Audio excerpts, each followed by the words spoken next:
Just going to do a quick update for you guys and girls and YouTubers and YouTube followers. We did the week one, which was the initial set baseline. Then we did the week 4 update. What I wanted to do is I wanted to cover week 8 and week 12 check-ins as well in this video. There's a few things that I want to touch base on, and a couple of things that I learned during these two time frames. As you can see from the very first baseline at 851, which if you've watched that video, I explained that really wasn't the baseline. This was more the baseline, because this was sort of me switching over, and I had really no idea what I was doing when it came to trying to keep my heart rate down. Plus the distance is way longer than I do for my check-ins now. So anyways, as I was showing you in the week 4 MAF comparison, 8 kilometers, we were at 712 per kilometer, which is pretty impressive for where I was, I guess, at that time. The key here that I'm focusing on isn't so much this is just a byproduct of it. This is what I'm most interested in, which is the 139 beats per minute.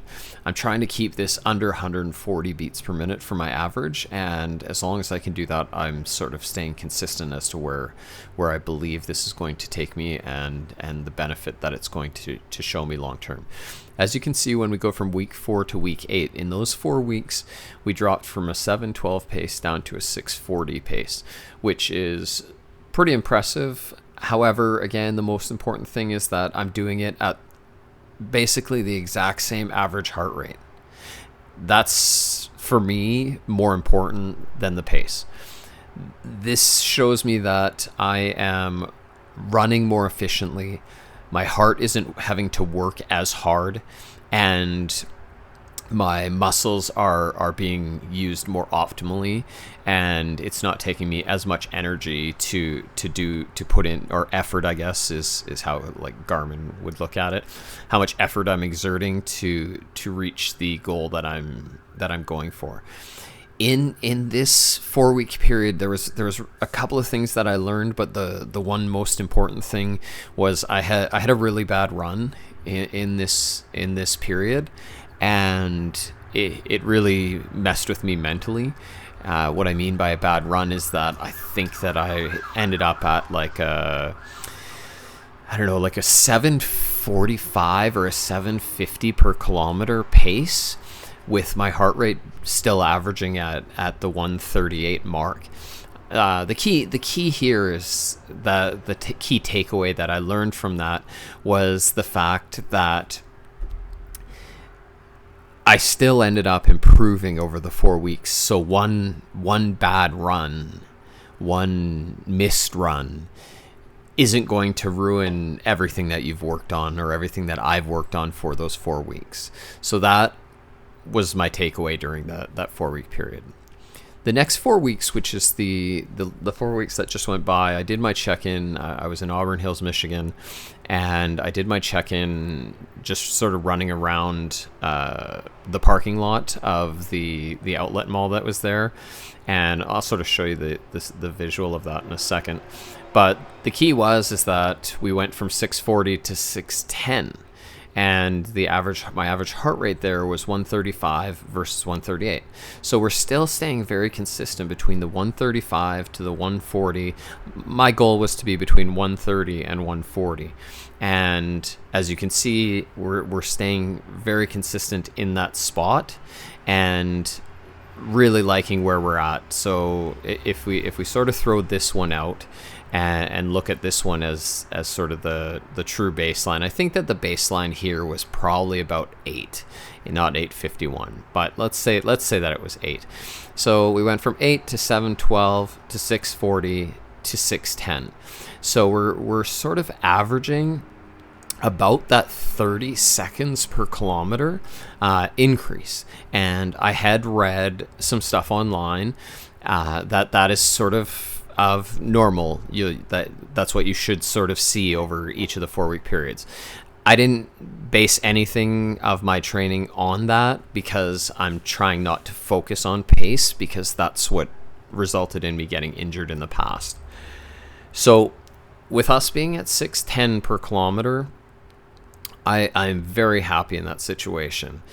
In this spot, in this 4 weeks here, I did have a situation that happened where I was hit by a car, and the situation was that there was a lady that was coming out of a parking lot in a residential area, and she looked at me. We made eye contact, so I never trust people around where I run, because they are the worst drivers in North America by far.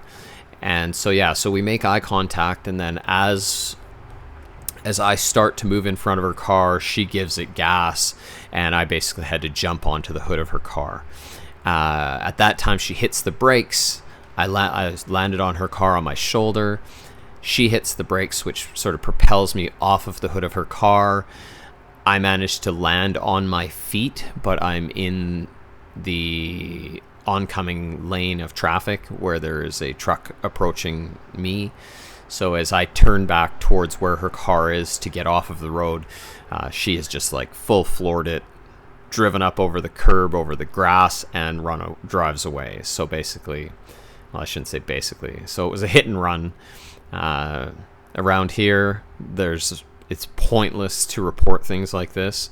The police here do not investigate it. They do not waste their resources on non-fatality hit and runs.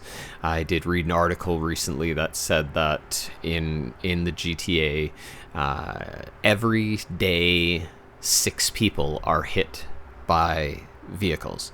And that is just the amount that are reported. That is not people who had to dive out of the way or who hit and didn't report like me.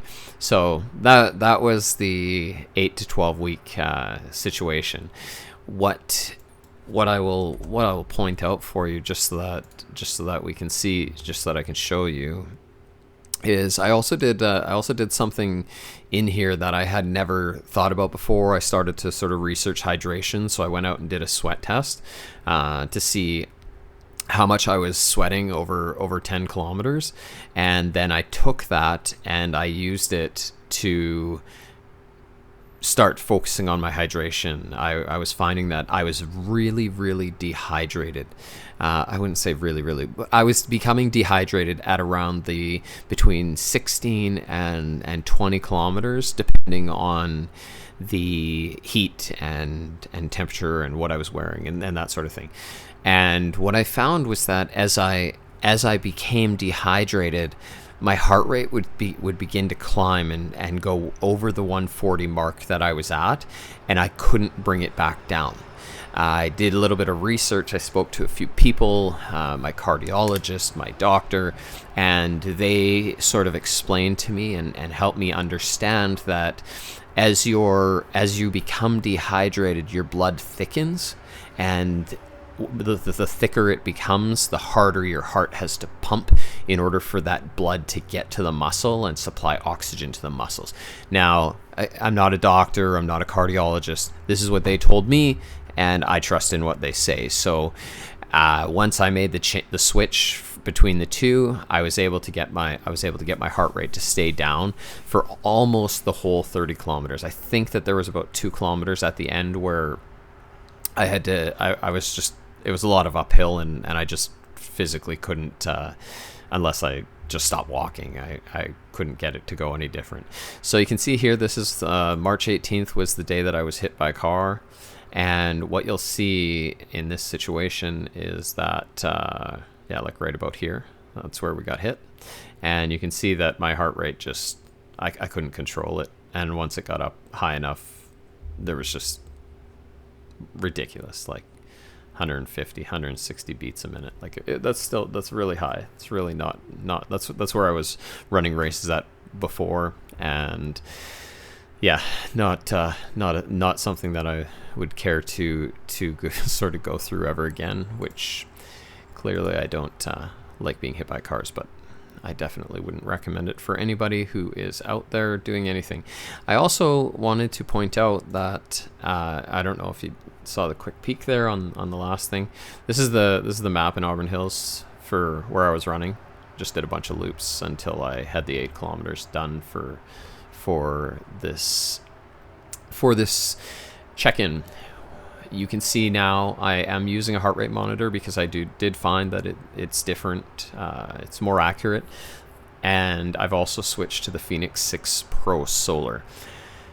This watch, a little pricey. Got it on sale because the Fenix 7 is now out, but it does so much stuff, from compass to GPX files to solar charging to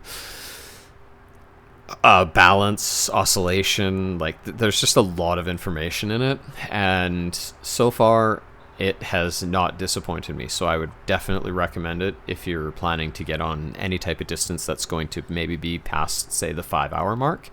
I found that the running watch, the Vivo Active 3 that I was using before, right around the 4.5-hour mark would be where that watch was not going to operate any farther. It was going to be at 0%, and that was with everything basically turned off, like backlight, gestures, just in a basic function. I couldn't get it to go past, like I think 5 hours was probably the limit where I could get that. This watch, I got it on April 2nd and started using it, and I charged it maybe 2 days ago, so like a week later.